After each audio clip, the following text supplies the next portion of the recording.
Receita de bolo de banana caramelada. Ingredientes: massa, 3 ovos, 3 colheres de sopa de margarina, 1,5 xícara de açúcar, 1 pitada de sal, 1 xícara de leite, 2 xícaras de farinha de trigo, 1 colher de sopa rasa de fermento, cobertura, 1 xícara de açúcar, 4 a 5 bananas. Modo de preparo: cobertura. Despeje o açúcar em uma forma redonda com furo central e leve ao fogo até que esteja completamente derretido. Logo após, fatie as bananas e disponha sobre o açúcar caramelizado. Massa. Bata as claras em neve e separe. Em outra travessa, bata os ovos com a margarina e o açúcar.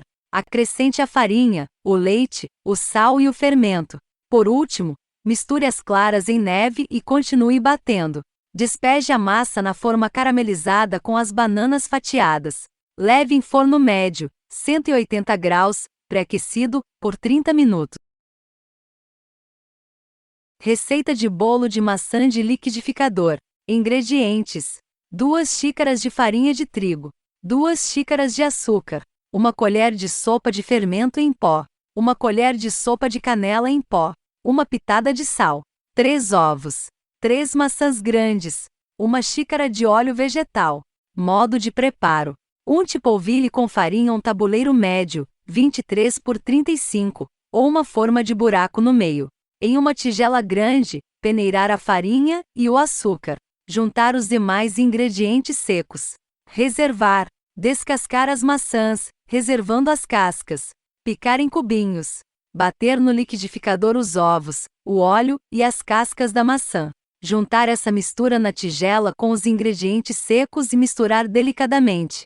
Junte as maçãs picadas, misture e despeje na assadeira. Asse por cerca de 40 a 50 minutos em forno médio. Depois de pronto, polvilhar açúcar e canela. Receita de bolo de milho cremoso. Ingredientes: 1 lata de milho verde, 1 lata de óleo medida da lata de milho, 1 lata de açúcar, medida da lata de milho, 1 lata de fubá medida da lata de milho, 4 ovos, 2 colheres de sopa de farinha de trigo, 2 colheres de sopa de coco ralado, 1 colher e meio de chá de fermento em pó. Modo de preparo: em um liquidificador, adicione o milho verde, o óleo, o açúcar, o fubá, os ovos e a farinha de trigo, depois bata até obter uma consistência cremosa. Depois, acrescente o cocô ralado e o fermento, misture novamente. Despeje a massa em uma assadeira untada e leve para assar, em um forno com temperatura média a 180 graus Celsius, pré-aquecido por 40 minutos. Gostou das dicas? Se inscreva abaixo para receber mais novidades.